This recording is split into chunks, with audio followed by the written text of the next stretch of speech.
जय हिंद सभी को। सभी साथियों को नमस्कार।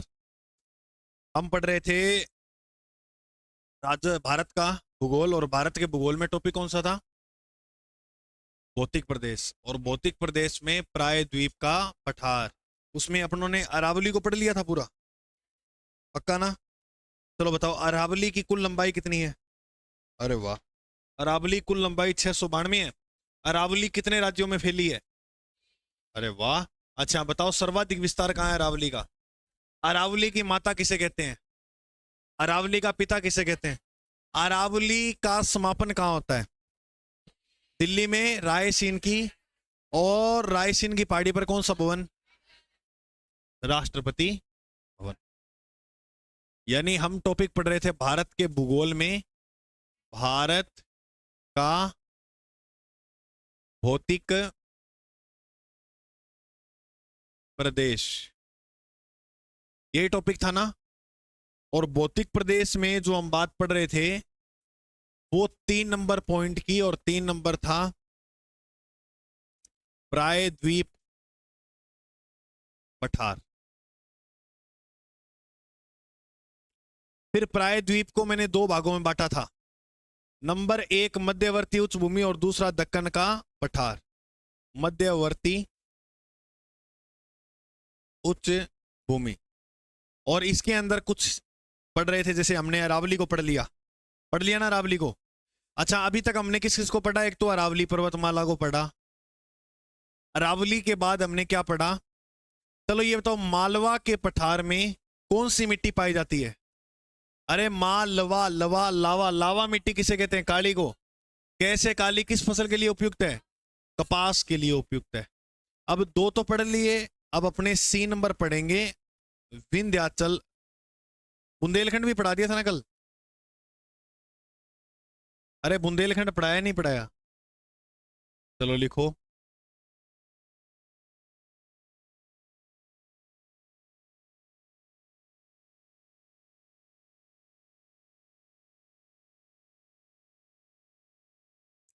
लगाओ हेडिंग C नंबर पे, बुंदेलखंड का पठार। देखो, बुंदेलखंड की पठार की बात करें, बुंदेलखंड पठार की अगर हम बात करें तो यह जो पठार बना है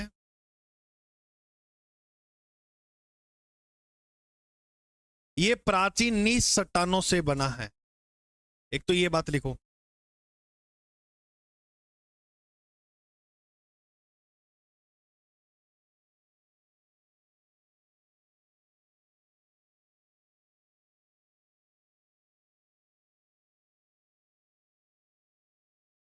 उसके बाद लिखो इसका जो विस्तार है,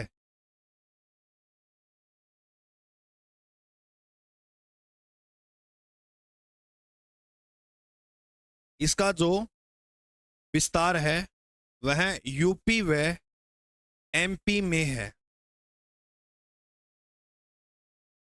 इसका विस्तार कहां है? उत्तर प्रदेश और मध्य प्रदेश के अंदर।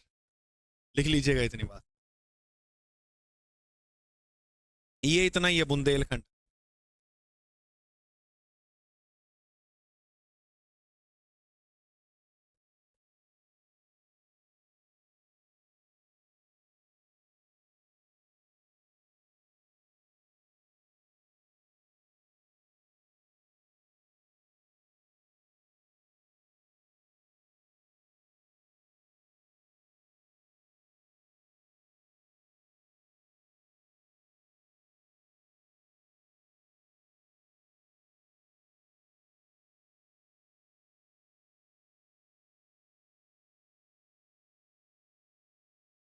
लिखा इतना। नीस प्राचीन चट्टाने, चट्टाने चट्टाने होते हैं, चट्टानों का टॉपिक लगता है एक अलग से, उसमें अपने चट्टानों के प्रकार की ज्यादा बात करेंगे। प्राचीन नीच चट्टानों से बना विस्तार यूपी और एमपी। अब लिखो भाई आप बात नंबर डी पे।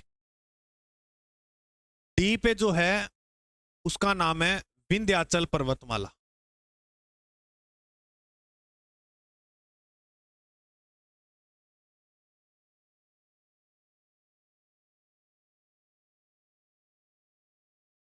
कौन सी पर्वतमाला? विंध्याचल। अगर बात की जाए विंध्याचल पर्वतमाला की तो ये इस प्रकार से फैली हुई है।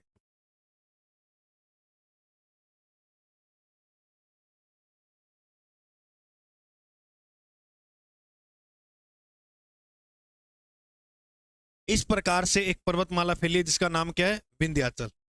देखो विंध्याचल पर्वतमाला शुरू हो जाती है गुजरात से, और इसका जो समापन होता है ये अंत में कहां तक फैली है, छत्तीसगढ़ तक। गुजरात इधर से शुरू होती है और कहां तक फैली है, छत्तीसगढ़ तक। इसके बीच में जो आते हैं वो मध्य प्रदेश आ गया, बिहार आ गया और छत्तीसगढ़। इस प्रकार से फैली है।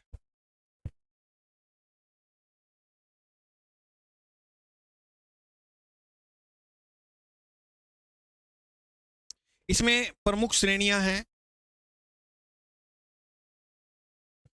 एक श्रेणी तो है यहां पर, एक श्रेणी बनी है यहां पर। मध्य प्रदेश में जो श्रेणी है उसका नाम है भांडेर। आपसे सीधा सीधा प्रश्न पूछ सकता है, बताओ भांडेर श्रेणी कहां है। और बिहार में जो श्रेणी है उसका नाम है कामेर श्रेणी। भांडेर और दूसरी श्रेणी का नाम कामेर के दो या केमूर, केमूर लिख लो ज्यादा बढ़िया रहेगा।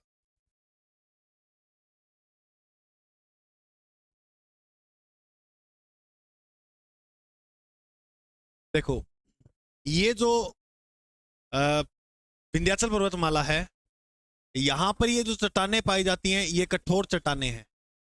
इनकी प्रवृत्ति कैसी है चट्टानों की, कठोर। यहां पर एक बात याद रखना, इस बेल्ट के अंदर सीमेंट उत्पादन बहुत होता है। कौन सा उत्पादन बहुत होता है, सीमेंट का उत्पादन। यहां पर ज्यादातर आपको जो उद्योग मिलेंगे वो कौन से उद्योग मिलेंगे, सीमेंट उद्योग। ठीक है। अब सीमेंट उद्योग की अगर हम बात करें तो भारत में पहली सीमेंट फैक्ट्री सफल, प्रथम सफल सीमेंट फैक्ट्री, भारत की पहली सफल सीमेंट फैक्ट्री पहली तमिलनाडु में खोली गई थी 1904 में, लेकिन वो असफल हो गई थी। प्रथम सीमेंट फैक्ट्री जो है वह पोरबंदर के अंदर खोली गई जहां गांधी जी का जन्म होता है। 1912-13 में इसकी स्थापना होती है और 14 के अंदर उत्पादन शुरू होता है। तो पोरबंदर गुजरात के अंदर ही है। तो याद रखना भारत की पहली सीमेंट फैक्ट्री कहां खोली गई थी, गुजरात में। दूसरी बात, यह उत्तर भारत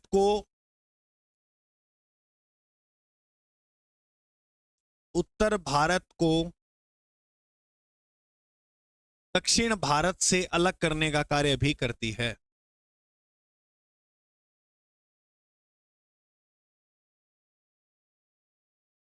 पृथक करती है।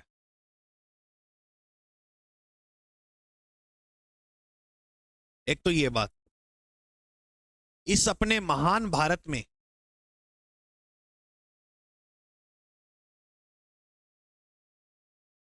जल विभाजन का कार्य भी विंध्याचल पर्वतमाला द्वारा किया जाता है।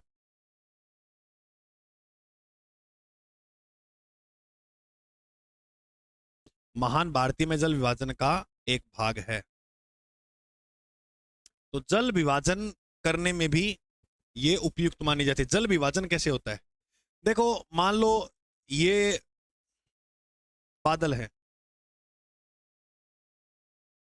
ठीक है, और इन बादलों से वर्षा हो रही है।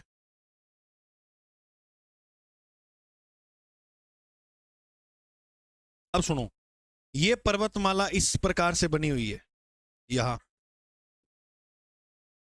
अब मेरी एक बात सुनना, ये पर्वतमाला इस प्रकार से बनी है, क्या ये पर्वतमाला जल विभाजन का काम करेगी या नहीं करेगी, तो देखो इधर। अब यहां पर पानी जो गिर रहा है, अब वो फिक्स थोड़ी है, पानी सीधा जाएगा। पानी को जहां ढाल मिलेगी वहीं डल जाएगा। तो क्या करता है, पानी यहां से कुछ इधर भाग में फट जाता है इधर, और कुछ है इधर की ओर चला जाता है। लेकिन अधिकतर जो पानी का भाव रहता है अधिक, वो रहता है इस बेल्ट के अंदर। इस बेल्ट के अंदर। ठीक है, समझ में आ गई बात। दूसरी, विंध्याचल पर्वतमाला जो है वो ताप्ती नदी के उत्तर में है। ताप्ती नदी के उत्तर में जो फैली है वो कौन सी है? विंध्याचल। इसलिए आप देखते हो कि ताप्ती जो नदी है वो अपना जल कहां लेकर जाती है? अरब सागर की ओर। ताप्ती जो नदी है वो अपना जल कहां लेकर जाती है? अरब सागर। और इसके उत्तर में ही याद रखना एक बात आप, नर्मदा नदी। नर्मदा नदी भी, नर्मदा नदी के भी ये क्या है? उत्तर में। ताप्ती और नर्मदा नदी दोनों के क्या है? उत्तर में। इसके यहां से निकलती है कौन सी नदी? अमरकंटक से नर्मदा। अच्छा, ये ऊपर वाली नर्मदा है और ये ताप्ती है। सुनो मेरी बात, ये दोनों नदियां ही अरब सागर की ओर जल लेकर जाती है। कहां लेकर जाती है? क्योंकि अगर ये इसके ऊपर बह रही होती तो मान के चलिए अधिकतर संभावना क्या होती कि यह नदी जो जल है वो कहां लेकर जाती? बंगाल की। इसीलिए कहा जाता है कि महान भारत में जल विभाजन का एक भाग है कौन सी पर्वतमाला? विंध्याचल पर्वतमाला। विंध्याचल पर्वतमाला गुजरात, मध्य प्रदेश, बिहार और छत्तीसगढ़ में है। यहां पर इसकी जो श्रेणियां हैं उसमें कैमूर श्रेणी बिहार में और भांडेर श्रेणी मध्य प्रदेश में। ये कठोर भाग है। यहाँ सीमेंट का उत्पादन अधिक होता है। जैसे गुजरात की बात करें तो भारत की प्रथम सफल सीमेंट फैक्ट्री की स्थापना पोरबंदर 1912-13 में की गई। ये बात याद रख लेना। लिखो जल्दी इतना, फिर आगे बढ़ते हैं। अच्छा, इधर कौन सी दिशा है और इधर कौन सी दिशा है? अच्छा, मैं अगर कहूं पूर्व से पश्चिम की ओर जाएंगे तो पहले कौन सी श्रेणी आएगी? कैमूर, और उसके बाद भांडेर। और अगर हम पश्चिम से पूर्व की ओर, पहले भांडेर आएगी और फिर ये चार राज्य याद करो, गुजरात, मध्य प्रदेश, बिहार, छत्तीसगढ़। गुजरात, मध्य प्रदेश, बिहार, छत्तीसगढ़। कैमूर श्रेणी का, कैमूर बिहार। कैमूर कहाँ है? यार बिहार का लोग मुरमुरा बहुत खा, मुरमुरा है ना। और मध्य प्रदेश में भांडा बहुत बिका, मध्य प्रदेश में भांडे, भांडेर। भांडे ले लो, भांडे कली करा लो, है ना। भांडेर कहाँ है? मध्य प्रदेश में। चलो लिखो विंध्याचल, फिर आगे बढ़े। लिख लिया? विंध्याचल पर्वतमाला का विस्तार भारत के कितने राज्यों में बताओ? 4। बोलो कौन कौन से? गुजरात, एमपी, बिहार, छत्तीसगढ़। सीमेंट का यहाँ उत्पादन ज्यादा होता है, इस क्षेत्र में सीमेंट ज्यादा होती है। लेकिन सीमेंट उद्योग सर्वाधिक आंध्र प्रदेश में, ये बात याद रखना। वर्तमान भारत में सर्वाधिक सीमेंट फैक्ट्रियां कहाँ हैं? आंध्र प्रदेश में। वो मैं उद्योग टॉपिक में अच्छी तरह से करवा दूंगा। आप मुझे एक बात और बताओ, कैमूर श्रेणी का है? कैमूर, कैमूर बिहार में और भांडेर मध्य प्रदेश। भारत में जल विभाजन का काम करती है ये भी एक विंध्याचल पर्वतमाला। अच्छा, किस नदी के उत्तर में है? नर्मदा और ताप्ती। अच्छा, ज्यादातर उत्तर माना जाएगा तो वो नर्मदा ही आएगा। थोड़ा और गहरा प्रश्न बनाए तो ताप्ती, क्योंकि ताप्ती नदी भी इसके नीचे ही बहती है। अब हम पढ़ेंगे छोटा नागपुर का पठार। यही था क्या नेक्स्ट हमारा? ई नंबर, छोटा नागपुर का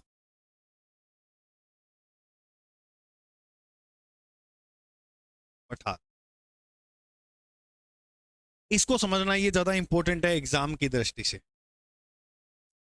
छोटा नागपुर का पठार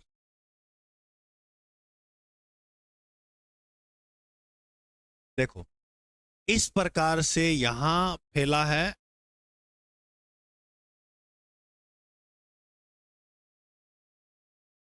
ये छोटा नागपुर का पठार।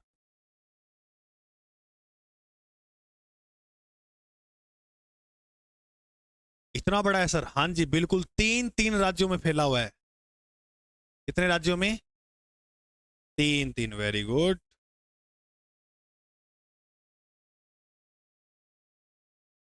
चलो देखो,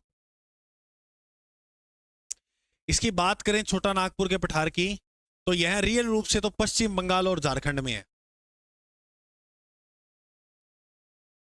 लेकिन इसका कुछ भाग उड़ीसा के अंदर भी देखने को मिलता है।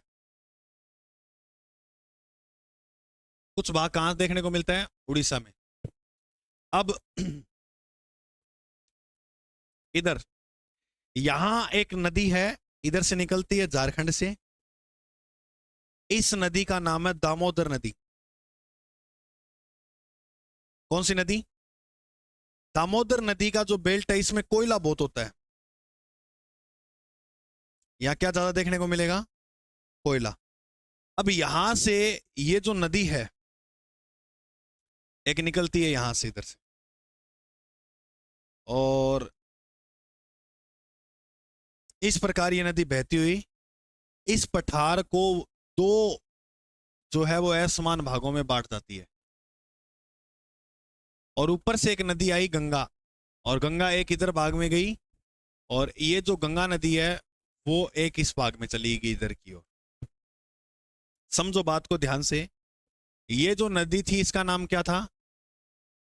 गंगा नदी की पश्चिम बंगाल में दो धारा बन जाती है, एक इधर की ओर जाती है और एक नीचे की ओर। इधर की ओर जो जाती है उसे तो बोलते हैं पद्मा। कौन सी जलधारा? पद्मा की। गंगा का ही है ये, गंगा का ही उपनाम है। और एक जो नाम है वो बन जाता है हुगली।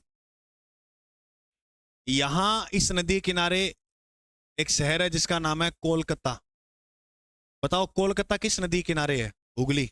पश्चिम बंगाल की राजधानी है ना कोलकाता, और कोलकाता में ये जो दामोदर नदी है ये अपना जल डाल देती है। दामोदर नदी जब आती है तो पश्चिम बंगाल में बाढ़ आ जाती है, इसलिए दामोदर को बंगाल का शोक कहते हैं।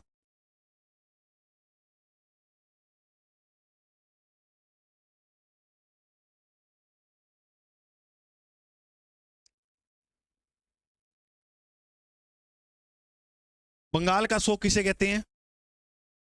अच्छा, इस पानी को बचाने के लिए, ये पानी जो व्यर्थ होता है बाढ़ के कारण, है ना, ये जो बाढ़ आ जाती है इससे, इसको बचाने के लिए यहाँ एक परियोजना चलाई गई है दामोदर नदी पर, और इस परियोजना का नाम है दामोदर घाटी सिंचाई परियोजना। यह भारत की प्रथम सिंचाई परियोजना है। भारत की पहली सिंचाई परियोजना कौन सी है? दामोदर घाटी सिंचाई परियोजना। अच्छा, ये छोटा नागपुर का जो पठार आपको दिख रहा है इसके कितने भाग हो गए? दो। एक ऊपर का भाग हो गया, उत्तर का भाग, और एक दक्षिण का। ऊपर वाले भाग को जो नाम दिया जाता है वो कहा जाता है हजारी बाग का पठार।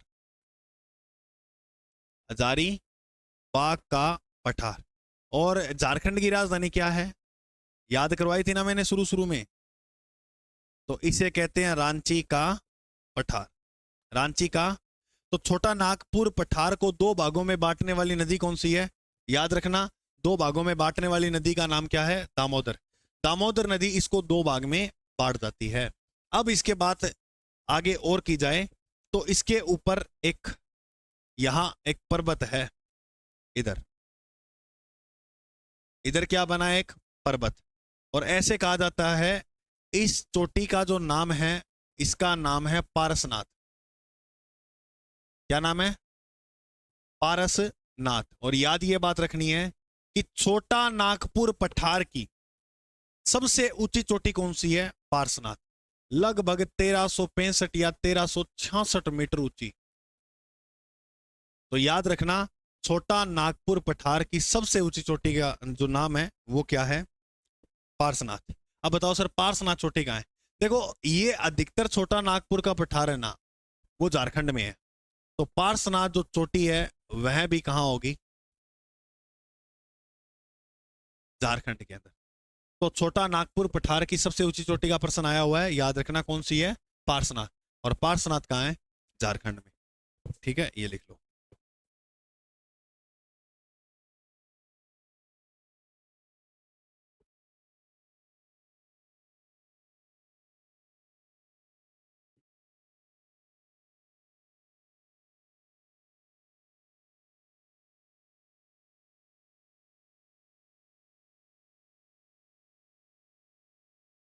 अब एक बात आपको याद ये रखनी है कि इसमें कुछ और सहायक नदियां आकर मिलती हैं इसमें। एक नदी यहां से मिल गई आकर, फिर एक यहां से मिल गई, और एक नदी यहां से। कुछ नदी इस प्रकार यहां से भी बहती है, एक,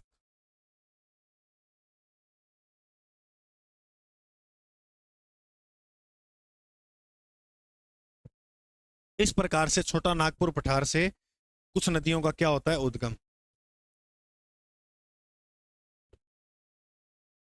चलो अब देखते हैं नदियां कौन कौन सी है। ये नदी है कोनार।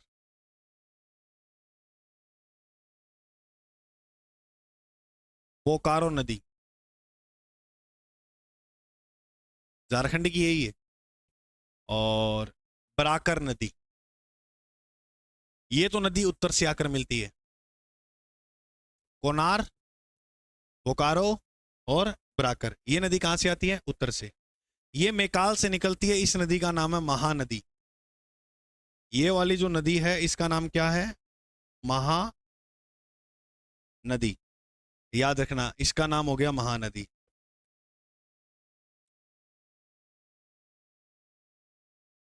इसके बाद ये जो ऊपर की नदी आपको दिख रही है, इस नदी का नाम है ब्रह्माणी।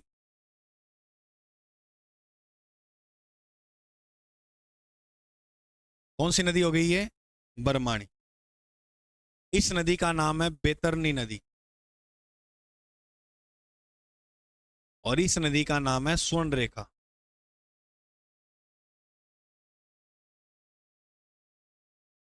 ये नदियां निकलती है यहां से, लिख लो।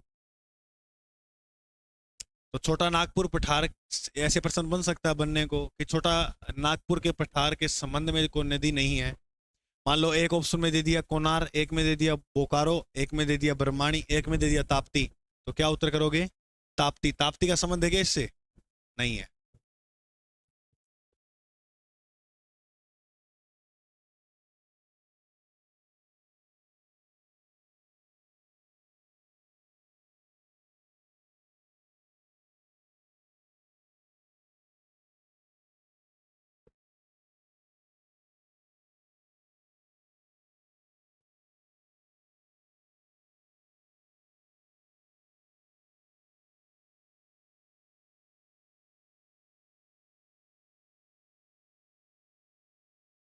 देखा भाई सभी ने?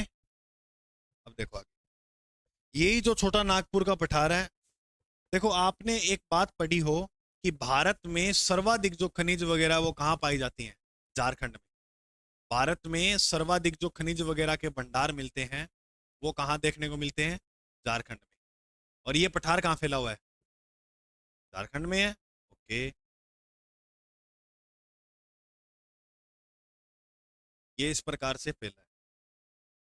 देखो एक बात ये याद रखना कि ये जो पठार आप देख रहे हो, यहां भारत में सर्वाधिक खनिज पाए जाते हैं।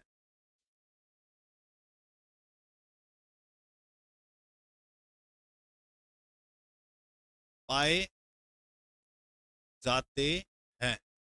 भारत में सर्वाधिक जो खनिज पाए जाते हैं, बताओ वो कौन से पठार में? छोटा नागपुर का जो पठार है वहां पर, ठीक है। यहां भारत में सर्वाधिक खनिज पाए जाते हैं, इसीलिए इसीलिए इसे भारत का रूर कहते हैं। भारत का रूर या रूहर, बताइए किसे कहते हैं? तो भारत का रूर कहते हैं छोटा नागपुर का पठार को। रूर एक जर्मनी के अंदर क्षेत्र है जो खनिज दृष्टि से संपन्न है। रूर जो क्षेत्र है वो कहां पर है? जर्मनी के अंदर। तो भारत में छोटे नागपुर के पठार की तुलना की गई है इस जर्मनी के क्षेत्र से, कि भारत का जो रूर है वो छोटा नागपुर का पठार है। ये बात याद रखना। जबकि खनिजों का अजायब घर कहते हैं राजस्थान को। खनिजों का अजायब घर किसे कहते हैं? राजस्थान। नोट में लिखना ये बात।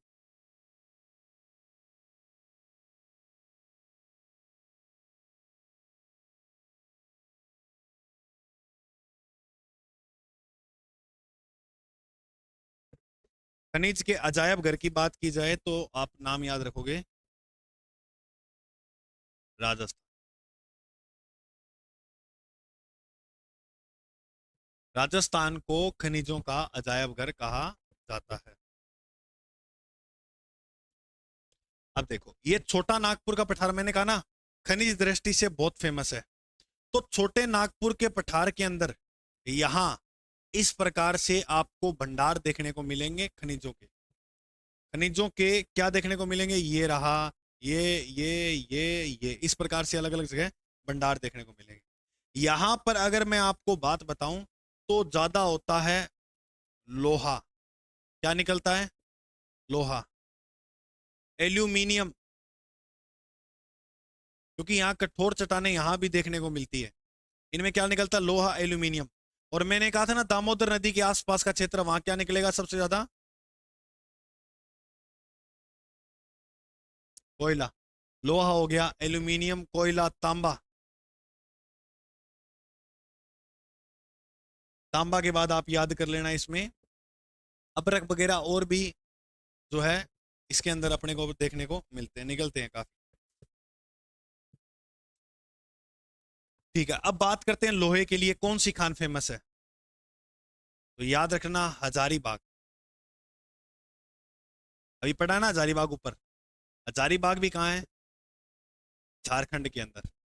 तो हजारीबाग है किसके लिए? लोहे के लिए। हजारीबाग किसके लिए? लोहे के लिए।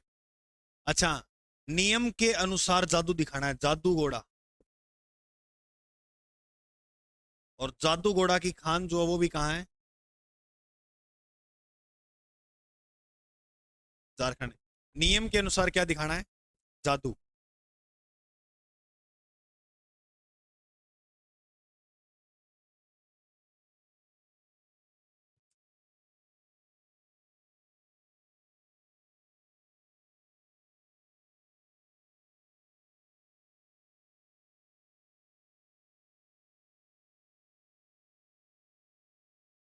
कोयले की बात करें तो घाट किला। ये भी कहाँ है? सॉरी, तांबे में। घाट किला। और घाट किला भी कहाँ है? अब ज्यादा जो इंपॉर्टेंट रह जाता है वो कोयला। जादू घोड़ा का भी प्रश्न आता रहता है एग्जाम में। चलो इसकी याद करो, कोयले की। बोकारो।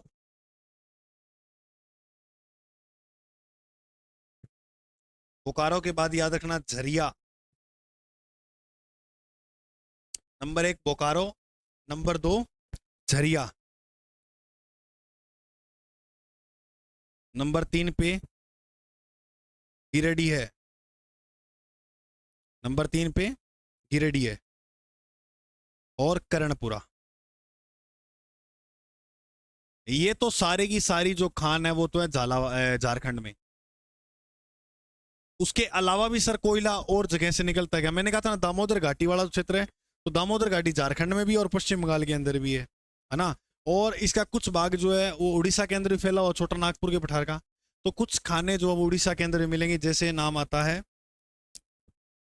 तलचर। ये इंपॉर्टेंट है, तलचर उड़ीसा के अंदर है, कोयले की खान।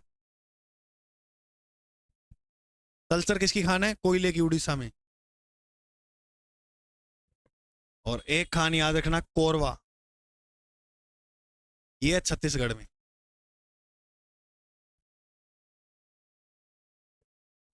तो छोटे नागपुर के पठार में इस प्रकार की खनिजें भी आपको देखने को मिलती है। एग्जाम में प्रश्न आया हुआ हजारीबाग वाला भी। हजारीबाग का पठार कहाँ है? हजारीबाग कहाँ है? झारखंड में। एल्यूमिनियम जादू घोड़ा, जादू घोड़ा झारखंड में है। जादू जादू झारखंड में, ठीक है, याद रखना। एल्यूमिनियम याद ऐसे पूछ लेंगे जादू घोड़ा खान का संबंध किस धातु से है, तो ऐसे याद रखना। देखो नियम के अनुसार ही जादू दिखाया जाता है, तो नियम जादू घोड़ा, नियम जादू घोड़ा। तो ये कंप्लीट हो गया अपना कौन सा पठार? छोटा नागपुर का पठार। क्या हुआ? कोयला। कोयले में 3 नंबर पे लिखा है कोरवा। कोरवा, हाँ। को ऊपर है तलचर, तलचर उड़ीसा में है। उससे ऊपर है कर्णपुरा, गिरिडीह है, गिरिडीह है, डमरू, गिरिडीह है। हाँ, छोटा नागपुर पठार एक बार फिर पढ़ते हैं, सुनो ध्यान से। मैंने ये बताया छोटा नागपुर पठार जो है ये 3 राज्य में, बोलो, पश्चिम बंगाल, झारखंड, उड़ीसा। छोटे नागपुर के पठार को बीच में से काटने वाली नदी का नाम बताओ। दामोदर। दामोदर नदी को किसका शोक कहा जाता है? बंगाल का शोक। दामोदर नदी इस प्रकार से यहां बहती है, इसमें कोनार, बोकारो, बराकर और ये नदियां आकर गिरती है, और महानदी इस प्रकार बहती है। बरमाणी नदी भी यहां से निकलती है, बैतरनी नदी भी और स्वर्ण रेखा, ये सारी नदियों का उद्गम कहाँ से होता है? छोटा नागपुर के पठार से। और दामोदर नदी अपना जल डालती है गंगा की एक धारा है हुगली के नाम से, तो हुगली के अंदर ये जो अपना जल है यहाँ डाल दिया ना। चलो उसके बाद छोटा नागपुर पठार भारत का सबसे ज्यादा खनिज यहीं पाया जाता है। भारत का रूर प्रदेश कहते हैं इसे। रूर क्षेत्र जर्मनी के अंदर है। खनिजों का अजायब घर किसे कहते हैं? और राजस्थान में सर्वाधिक खनिज के भंडार पाए जाते हैं, झारखंड में तो, लेकिन खनिज अजायब घर जो है वो कहते हैं राजस्थान को। लोहा, एल्यूमिनियम, कोयला, तांबा जैसी यहाँ पर क्या मिलती है? खनिज। ठीक है, इतनी बात समझ में आई? इतना नोट कर लिया सभी ने? बोर हो रहे होगे? पक्का नहीं हो रहे? देख लो। तो देखो पढ़ना तो पड़ेगा ही, इससे मत सोचो तुम पार पड़ जाएगी बिना पढ़े हुए, पढ़ना तो पड़ेगा। भगवान राम ने भी संघर्ष किया था सीता माता को प्राप्त करने के लिए अयोध्या को, क्योंकि 14 वर्ष का वनवास मिला था ना भगवान राम को। तो अब देख लो आप, हम तो फिर भी इंसान है, भगवानों ने संघर्ष किया। गौतम बुद्ध, आप ऐसा कोई मर्जी लोक देवता या देवता देख लो, उन्होंने अच्छा जो है वो संघर्ष किया था। एक मैं ये रिजल्ट देख रहा था अभी, यूपीएससी के रिजल्ट आए हैं प्री के, किसी का लास्ट अटेम्प्ट था, उसने क्या है कि 4 बार, इससे पहले वाले बता रहा हूँ जो 23 के अंदर रिजल्ट आया था ना, 22 वाला पे, मतलब 22 का पेपर 23 में रिजल्ट आया, उसने, इसमें 6 अटेम्प्ट होते हैं, इसके बाद नहीं दे सकते जनरल वाले। तो एक लड़के ने ऐसे लगा रखी थी फोटो और उस पर लिख रखा था कि मैंने 4 बार इंटरव्यू दिए हैं, यानी 2 बार तो वो चला, कोई क्या पता प्री मेरा मेंस मेरा। इंटरव्यू का मतलब होता है प्री भी फाइट किया, मेंस के सारे पेपर सोल्व किए, उसके बाद इंटरव्यू में पहुंचा। और 4 इंटरव्यू में रहना बहुत बड़ी बात होती है। और 4 इंटरव्यू में जब वो रहा तब उसने हंसते हुए चेहरे के साथ ऐसे जहां पर वो इंटरव्यू होता है ना, इंटरव्यू हॉल है, उसके आगे खड़ा होकर एक फोटो खिंचवा रखी थी और उसके नीचे लिखवा रखा था कि रियल में संघर्ष का नाम जिंदगी है। वो देख, मतलब कितनी बड़ी बात बोल दी उसने, अगर समझने वाला समझे तो इसको बहुत गहराई से समझ सकता है। लेकिन जिंदगी में संघर्ष नहीं करोगे तो कुछ नहीं है। अगर दौड़ नहीं सकते तो चलो, चल नहीं सके तो रेंगो, लेकिन रुको मत, और रुकने का नाम मौत है। समझो जिस दिन रुकोगे उस दिन मर गए, सभी के लिए, घर वालों के लिए भी और जनता जनार्दन के लिए भी। तो चलते रहो, कुछ नया सीखो, कुछ नया अपने क्षेत्र के अंदर कुछ काम करो। ये थोड़ा तकलीफ दिलाएंगे आपको पढ़ने में, क्योंकि हम जो ये मैटर पढ़ रहे हैं ये एक अच्छे लेवल से पढ़ रहे हैं। ऐसे नहीं है कि ऊपर ऊपर से मैं वन लाइनर पढ़ाया जा रहा हूँ, या जैसे वो जीके में लूसेंट बुक आती है वही पढ़कर काम चलाया होगा, तो वैसे नहीं है। इसमें इतने अच्छी तरह से कंसेप्ट क्लियर हो रहे हैं तुम्हारे कि आप कोई भी एग्जाम में बैठोगे तो आतंक नहीं होंगे भूगोल में प्रश्न करते टाइम। अब मान लो मैं आपको वो कराता, वो हो जाती मान के चलो 1 महीने के अंदर, उस प्रकार से जियोग्राफी कराते या 1.5 महीने में हो जाती। अब इसमें ये है कि 5-7 दिन, ज्यादा से ज्यादा 10 दिन एक्स्ट्रा लगेंगे और इससे ज्यादा नहीं लगेंगे। लेकिन 10 दिन एक्स्ट्रा लगाए उससे एक श्योरिटी होगी कि प्रश्न गलत नहीं होंगे। और वहां जैसे वन लाइनर टाइप पढ़ा था तो उसमें ये होता है यार, अब संभावना हो भी सकते हैं सही और नहीं भी हो सकते। समझ में आई ना बात? तो ये बात है। तो थोड़ा सा धैर्य बनाए रखो, सब अच्छा होगा। और इस जीवन में सबसे ज्यादा सफल व्यक्ति वही है जिसमें धैर्य है। अब जैसे छोटा नागपुर बिठा रखा, गुरुजी एक ही क्लास में करवाया है ना, इतने में तो प्रायः पूरा ही करवाया हुआ कई लोगों ने, तो लोगों ने करवाया, अपने नहीं करवाएंगे, अपने अच्छी चीज तरह से समझेंगे एक चीज। छोटा नागपुर पठार के अंदर बात करें तो ये खनिजें पाई जाती हैं, लोहा, एल्यूमिनियम, कोयला और तांबा। लिख लिया था ना? अब बढ़े आगे। हाँ, अब बताओ छोटा नागपुर के पठार के बाद क्या है? किसा मेघालय का पठार। ठीक है, लिखो मेघालय का पठार।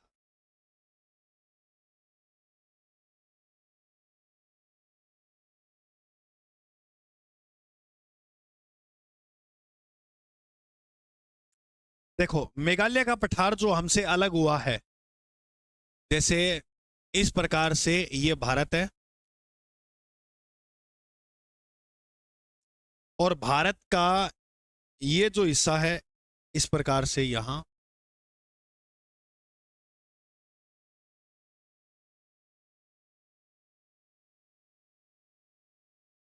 ये है प्रायद्वीप वाला। इसी में हम विंध्याचल पढ़ रहे हैं, यहीं छोटा नागपुर का पठार पढ़ रहे हैं, यहीं आगे हम पढ़ रहे हैं। ये इस प्रकार से है पठार, ठीक है। लेकिन घटना ये होती है कि यहां एक नदी बहती है इस प्रकार से,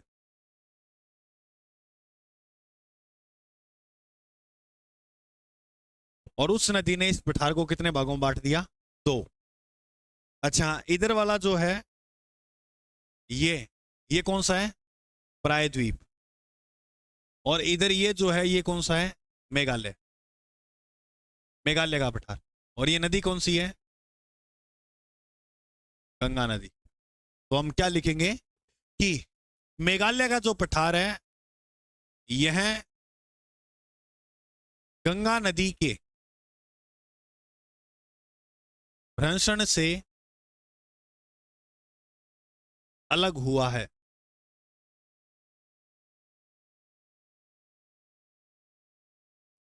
और ये जो अलग हुआ है वो गेप कौन सा है? इसके बीच में जो गेप है एक इस प्रकार से ये जो गेप बना हुआ है ना, ये वाला, ये इधर मेघालय इधर पे ये जो गेप है इसे कहा जाता है मालदा गेप। मैंने शुरू शुरू में लिखाया था, याद है क्या? मालदा गेप। तो मालदा गेप के कारण मेघालय का पठार जो है वो क्या हुआ है? इस प्रायद्वीप से अलग। अब आपसे प्रश्न पूछे ना कि मेघालय का पठार हिस्सा है किसका? मेघालय का पठार जो हिस्सा है वो प्रायद्वीप का ही हिस्सा है, ना कि उत्तर के विशाल मैदान का। मेरी बात समझ में आई ना आपको? छोटा नागपुर का पठार ई था और ये कर लो एफ। ठीक है, तो मालदा गेप से क्या हुआ है? अलग। अच्छा सर, आपने यहां एक शब्द लिखा है क्या? भ्रंशन। भ्रंशन क्या होता है? ये उसी का रूप है जो हम पढ़ रहे थे ना, भ्रंश घाटी पढ़ रहे थे ना, वही है। जैसे इससे क्या होता है कि ये कोई क्षेत्र है जिसमें ऊपर भी पहाड़ियां हैं, इधर की ओर भी पहाड़ियां हैं, इस प्रकार से।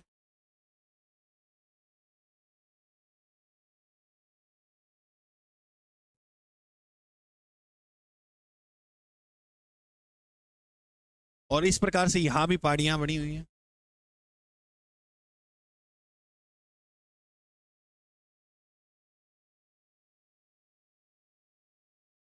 इस प्रकार से।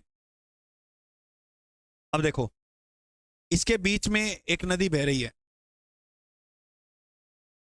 इसे ही बोलते हैं, ये नदी जो है वो कहां से गुजर रही है? भ्रंश घाटी से। यानी जिसके इधर भी क्या हो? पर्वत। और जिसके नीचे भी क्या हो? पर्वत। तो वो जो नदी बहेगी, बताओ वो किस में बह रही है? भ्रंश घाटी। यानी ऊपर की ओर बात करें तो पहाड़ी, नीचे पहाड़ी, और एक नदी बह रही है बीच में। तो ये नदी किससे प्रवाहित हो रही है? भ्रंश घाटियों से। तो समझ में आ गया? भ्रंश घाटी। तो ये भ्रसन के कारण ये दोनों अलग हुए। देखो ये भी अलग है ना, ये भी अलग है, तो किस कारण हो रही है? ये नदी कर रही है अलग। तो इस प्रकार ये प्रायद्वीप जो है उससे मेघालय अलग हो गया। अब मैंने आपको काफी पहाड़ियां लिखवाई हुई है, आप बोल सकते हो यहां गारो, खासी। बार बार नहीं पढ़ाऊंगा, मैंने पढ़ाई हुई है अच्छी तरह से। गारो खासी, जयंतिया, मिकिर, रेगमा। यहां की प्रमुख क्या है? पहाड़ी। ठीक है। अब एक बात याद रखना कि जो मेघालय का पठार है यहां विश्व की सबसे ज्यादा वर्षा होती है।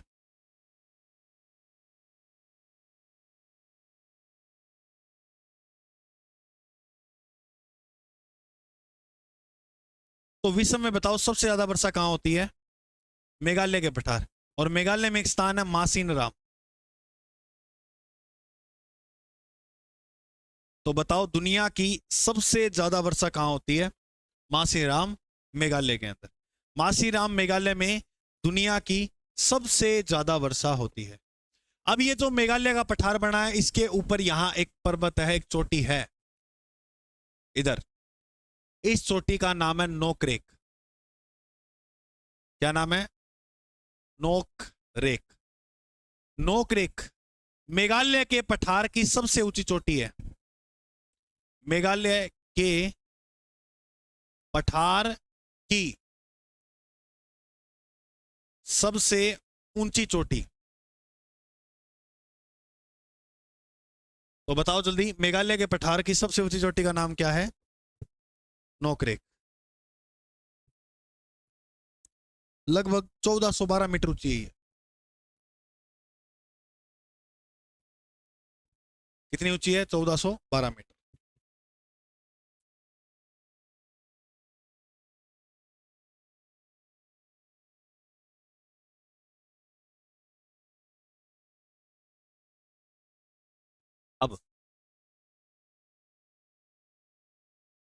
वालपक्रम व सीजू वन्य जीव अभ्यारण्य यही है मेघालय में।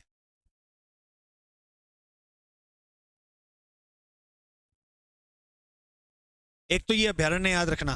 दूसरा, यहां पर एक जलप्रपात है जिसका नाम है हाथी। हाथी जलप्रपात बताइए कहां बना है? मेघालय। तो यहां पर और क्या क्या देखने को मिलता है? बालपक्रम व सीजू वन्यजीव अभ्यारण्य और हाथी जलप्रपात यहां स्थित है। देखो, ये जो इस प्रकार से बना मेघालय का पठार है,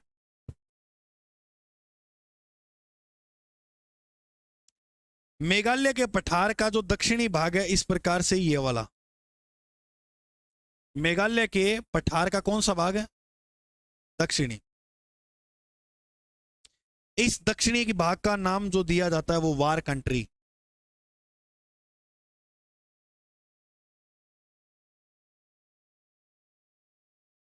तो मेघालय के पठार को दक्षिणी भाग को क्या कहते हैं? वॉर कंट्री या वार कंट्री कहते हैं। तो मेघालय के पठार के दक्षिण के भाग को वार कंट्री के नाम से जाना जाता है। लिख लो, ये कंप्लीट हो गया अपना मेघालय का पठार।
हाँ, लिखा सभी ने? अब आप लिखो जल्दी से दक्कन का पठार। सुनो, मेरी बात समझ में आ रही है ना? हम पढ़ रहे हैं प्रायद्वीप। कौन सा? प्रायद्वीप को मैंने कितने भागों में बांटा था? दो। मैंने कहा था ना, ताप्ती नदी और जो नर्मदा नदी है उसके भ्रंशन से ये दो भागों में हो गया। एक भाग का नाम है मध्यवर्ती उच्च भूमि। मध्यवर्ती उच्च भूमि है, समझा रहा हूं, लिखना मत। और दूसरे भाग का नाम जो है वो क्या है? दक्कन का पठार। दक्कन का पठार। यहां पर ये पठारी भाग है पूरा का पूरा। देखो, मध्यवर्ती उच्च भूमि के अंदर हमने सबसे पहले पढ़ा किसको? अरावली पर्वतमाला। नंबर 2 पे मालवा का पठार, बुंदेलखंड का पठार पढ़ा, और विंध्याचल पर्वतमाला पढ़ी, छोटा नागपुर का पठार पढ़ा, मेघालय का पठार पढ़ा। ये इतने जो है वो हमने पढ़े मध्यवर्ती उच्च भूमि में। अब दक्षिण भारत की ओर चलते हैं। दक्षिण भारत में पढ़ेंगे हम किसका? दक्कन का पठार। दक्कन के पठार में हमें क्या क्या पढ़ना है? एक तो पढ़ना है सतपुड़ा श्रेणी या सतपुड़ा पर्वत, और एक तो ये पढ़ना है। 2 नंबर पे हम पढ़ेंगे महाराष्ट्र का पठार, और 3 नंबर पे जो महानदी बहती है उसके बारे में, महानदी बेसिन। और 4 नंबर पे दंडकारण्य का पठार। अब ये तो हमने सारे पढ़ लिए, पढ़ लिए। अब जो बात करेंगे वो करेंगे इस भाग की। तो सबसे पहले हम क्या पढ़ेंगे? दक्कन का पठार, फिर पढ़ेंगे सतपुड़ा, और इस प्रकार से आज ये टॉपिक कंप्लीट करके ही, मतलब ये प्रायद्वीप कंप्लीट करके ही सांस लेंगे। चलूं आगे मैं? तो देखो, अगर हम बात करें दक्कन के पठार की तो हेडिंग लगाओ, दक्कन का पठार।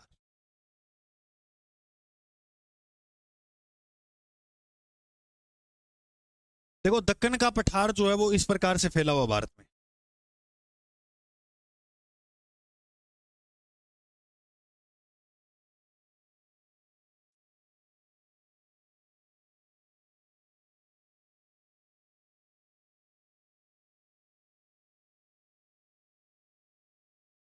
ये पूरा किसका पठार है? गुरुजी इतना बड़ा पठार है? हाँ भाई इतना बड़ा ही है ये। अच्छा भारत में सर इसकी लोकेशन कहाँ बनेगी? तो ये दक्षिणी भारत है ना इस प्रकार से, तो भारत में इस बेल्ट का ये जो पठार है ये यहाँ तक तमिलनाडु तक, ये कौन सा पठार है? दक्षिण दक्कन का। अब ये मैंने यहाँ लिखा है। पहली बात इसके क्षेत्रफल की बात की जाए दक्कन के पठार की, तो क्षेत्रफल है 5 लाख वर्ग किलोमीटर, यानी हिमालय जितना बड़ा। किसके जितना बड़ा? हिमालय। हिमालय बस लंबा है और ये पूरा है ना। अब देखो इसमें कौन कौन से जो हैं वो राज्य हैं। तो आप शुरुआत कर दो मध्य प्रदेश से। मध्य प्रदेश, मध्य प्रदेश के थोड़ा नीचे जाओगे, मध्य प्रदेश,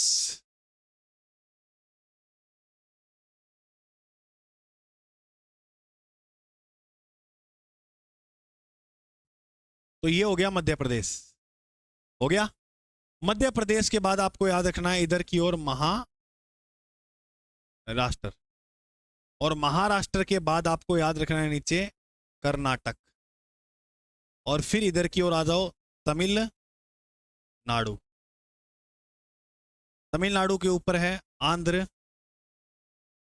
प्रदेश, फिर उसके ऊपर जाओगे तो क्या मिलेगा? उड़ीसा, और यहां पर जो फैला है इस वाले भाग में वो है छत्तीसगढ़। तो इतने बेल्ट में फैला है कौन? दक्कन का पठार। नंबर 1 एमपी, महाराष्ट्र, कर्नाटक, तमिलनाडु, आंध्र प्रदेश, ओडिशा और छत्तीसगढ़, 7 राज्य हो गए, है ना। तो यहां पर फैला है कौन सा पठार? दक्कन ट्रेप। दक्कन ट्रेप भी कह सकते हो इसको आप, दक्कन का पठार। अब यहां इसमें कुछ पहाड़ियां मिलेगी आपको, कुछ श्रेणियां जो है वो यहां देखने को मिलेगी। जैसे एक श्रेणी ये हो गई, एक श्रेणी यहां हो गई, और एक श्रेणी यहां हो गई। ये है महाराष्ट्र में, जिसमें हम नाम पढ़ते हैं अजंता की पहाड़ियों का नाम सुना है? तो अजंता की जो पहाड़ी है बताओ वो कहाँ है?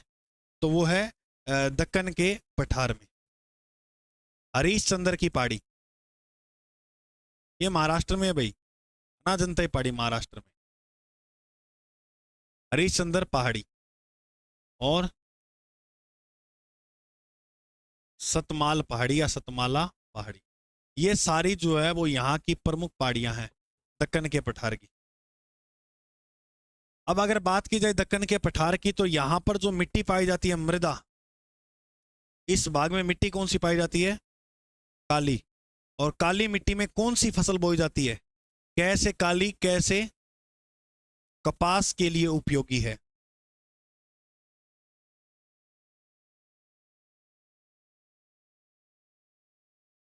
काली मिट्टी जो अधिक उपयोगी है वो किसके लिए है? कपास के लिए। और इस ये जो दक्कन का पठार है इसका जो निर्माण है वो ज्वालामुखी से हुआ है। ज्वालामुखी जब फटी थी तो उससे जो मेग्मा निकला था उससे इसका ये वो जम गया, और उससे इसका क्या हुआ? निर्माण। ये कौन से काल में? काल पूछे तो क्रेटोसियस काल, क्रेटोसियस काल के अंदर जो है उसके अंदर इसका निर्माण हुआ था दक्कन के पठार का। दक्कन के पठार को हम 2 भाग में बांटकर पढ़ सकते हैं।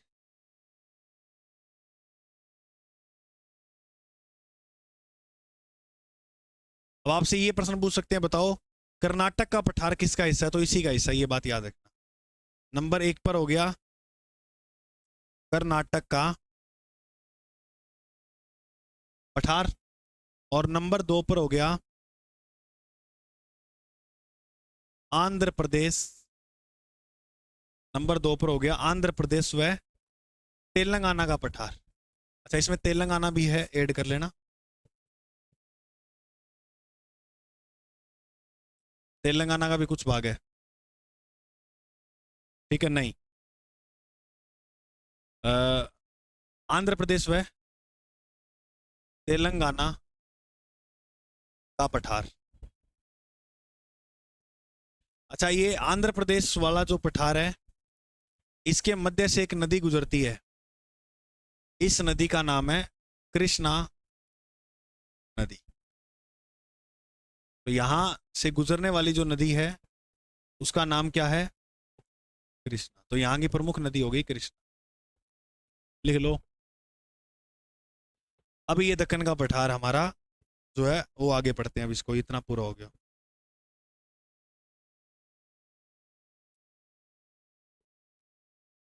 थोड़ा जल्दी लिखो, फिर अपने आज ये कर देंगे, सिलटा देंगे। मेघालय की राजधानी क्या है? शिलांग। तो शिलांग शिखर पूछे कहाँ है तो भी क्या करोगे? इसी में ऐड कर लेना। इसमें एक बात और, यहां इधर ही बना हुआ है शिलांग शिखर।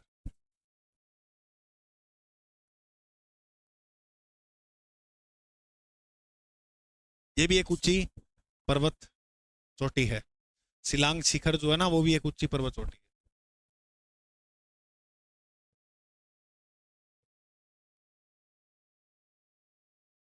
उतार लिया ये, जल्दी उतार लो।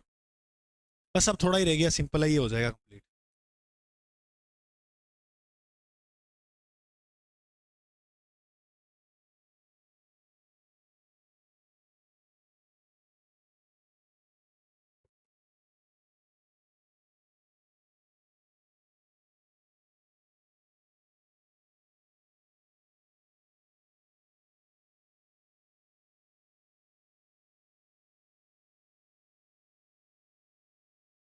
हो गया। अब लिखो आप सतपुड़ा पर्वत। दक्कन के पठार में है ना, कौन सा पर्वत? ये भी इंपॉर्टेंट है, एग्जाम की दृष्टि से प्रश्न आते हैं यहां से। सतपुड़ा पर्वत श्रृंखला जो है,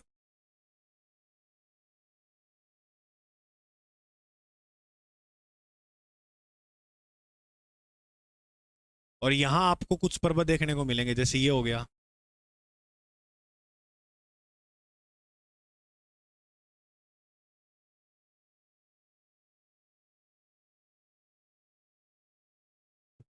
देखो भाई, इस पहाड़ी का जो नाम है वो है राजपीपला, और इस पहाड़ी का जो नाम है वो है महादेव पहाड़ी। महादेव मध्य प्रदेश के अंदर। और ये शुरू कहां से हुई? गुजरात से, और आगे छत्तीसगढ़ तक चल गई। मतलब आगे छत्तीसगढ़ तक है। एक यहां पहाड़ी और है अमरकंटक। ये भी कहां है? एमपी में। एक मिनट, मैं यहां लिख देता हूं अलग से। सतपुड़ा पर्वत गुजरात से छत्तीसगढ़ तक है।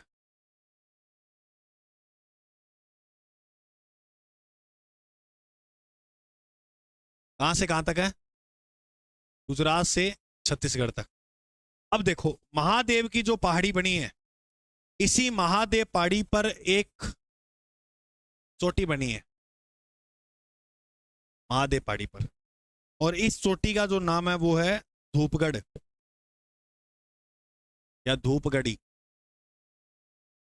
इसकी ऊंचाई जो है वो 1050 मीटर है। अमरकंटक की जो ऊंचाई है वो 1066 मीटर है। और याद आपको ये रखना है कि महादेव पहाड़ी की सबसे ऊंची चोटी कौन सी है? सॉरी, 1350 है, 1000, 1350।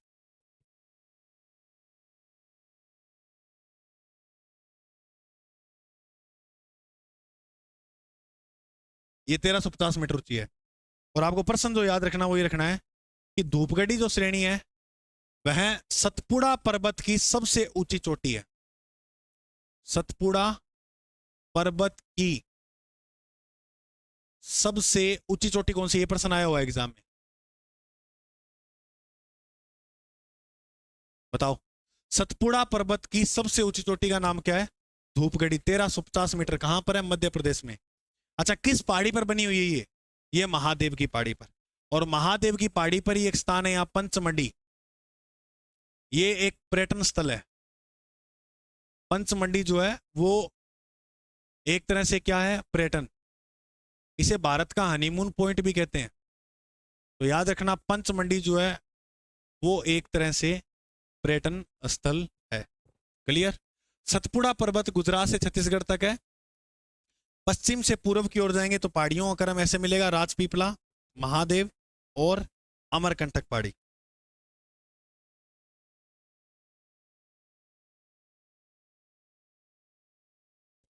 गुजरात के अंदर कुछ पहाड़ियां और है,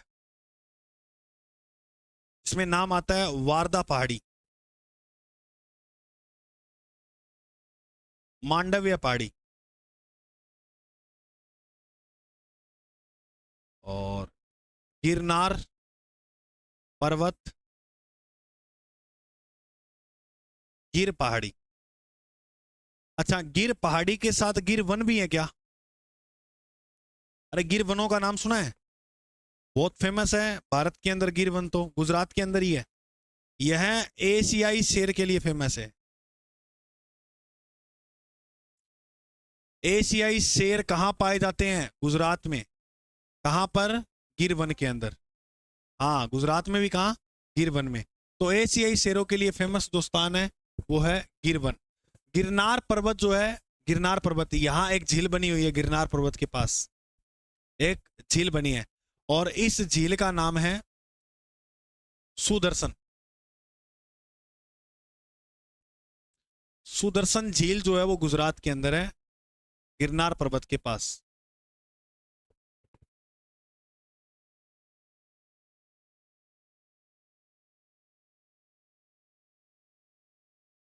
ठीक है, लिख लो।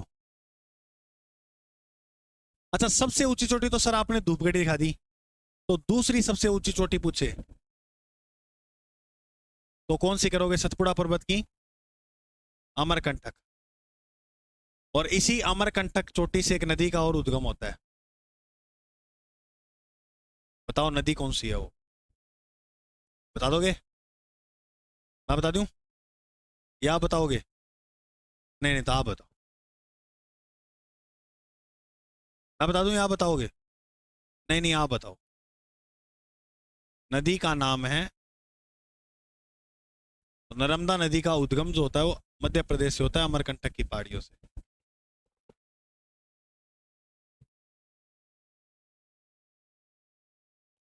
फिर इसके नीचे दूसरा पठार हम पढ़ेंगे, महाराष्ट्र का पठार। कोई ज्यादा इंपॉर्टेंट नहीं है, नाम नाम याद रखना। महाराष्ट्र का पठार। देखो, महाराष्ट्र का पठार है, वहां पर मैंने महाराष्ट्र की लिखाई थी ना, अजंता पहाड़ी होगी और हरिश्चंद्र पहाड़ी होगी, और कौन सी थी? सतमाल या सतमाला। ये सारी जो पहाड़ियां हैं वो कहाँ है? महाराष्ट्र में, महाराष्ट्र के पठार के अंदर आती है। नंबर 3, दंडकारण्य पठार।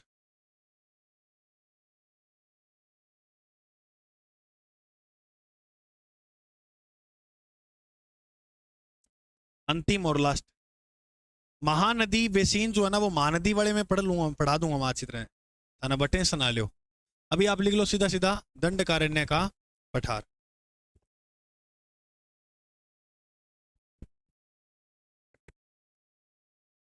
यह दक्षिण छत्तीसगढ़, दक्षिण में छत्तीसगढ़, छत्तीसगढ़ है वो, यानी दक्षिणी छत्तीसगढ़, आंध्र प्रदेश, उड़ीसा, यहां पर इसका क्या देखने को मिलता है? विस्तार।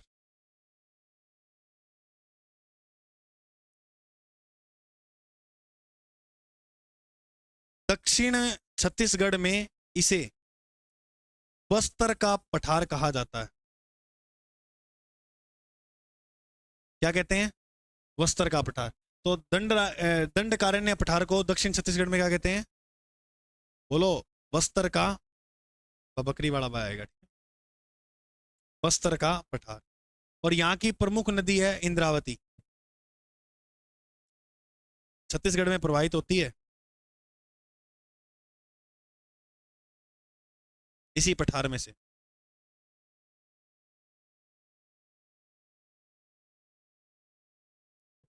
कौन सी नदी प्रवाहित होती है? इंद्रावती।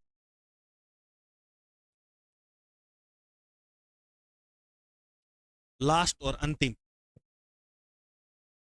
कोयम्बटूर का पठार।